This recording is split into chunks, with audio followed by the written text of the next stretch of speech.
ito ang night swimming naming magkakapatid na nauwi sa morning swimming.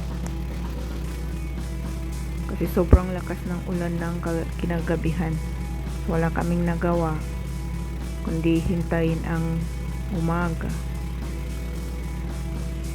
So nung kinaumagahan na, yan, naisip ko mag boat riding. Isasama ko ang mga pamangkin ko. So dahil 5 kaming magkakapatid, bawat isa sa anak ng kapatid ko ang nasakay. So 5 ang pamangkin ko, akong panganay.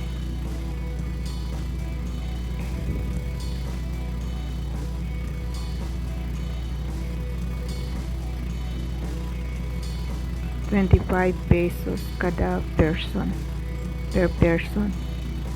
So 6 kami, 150.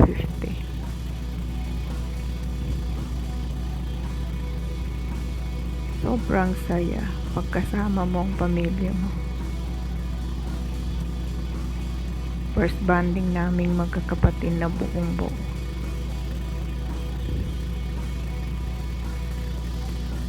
So tinodo na namin habang nagpabakasyon ako.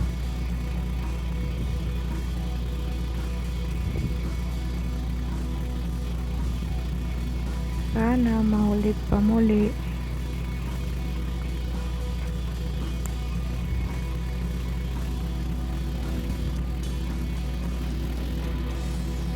Nag-enjoy din sila.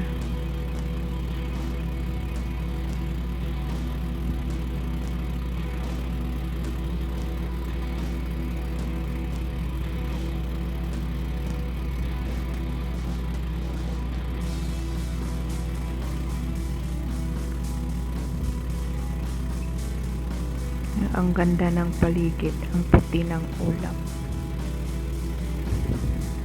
Pasikat pa lang ang araw niyan.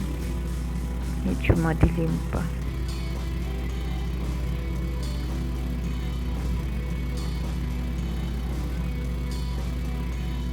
Sobrang saya sa pakiramdam. Kasama mo ang pamilya mo, yung mga pamangkin mo.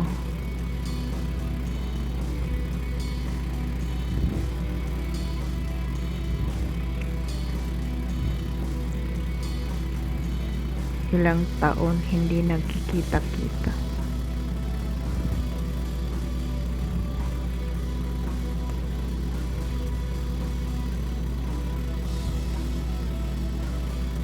Yan, napapalibutan ng bundok. Sa Kusyong kasi, Kusyong Beach, puro bundok sa paligid.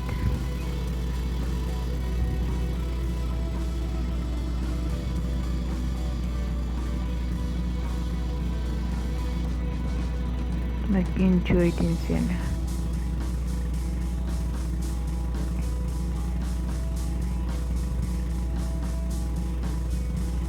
Kaming mga sakay dyan, 5 ang pamangkin ko, si Farina, si Norjana, si Alimudin, si Norsaif, at si Asyamir.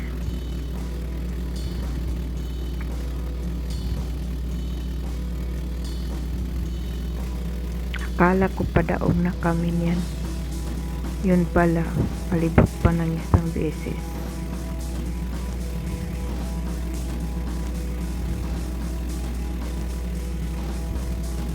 First time kong sumakay ng kanyang pambot.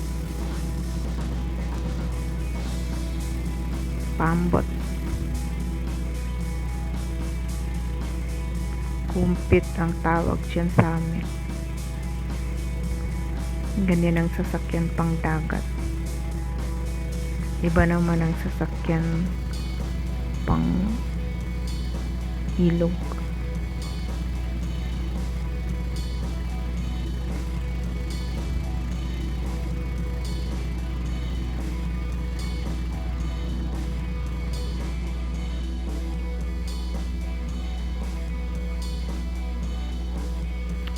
Yung iba dyan, first timer pa ring sumakay. Katulad ko, pero yung iba dyan, ilang ulit nang nakapag-boat riding sa dagat. Gaya ni Shamir, laging naliligo sa dagat. Nagbo-boat riding.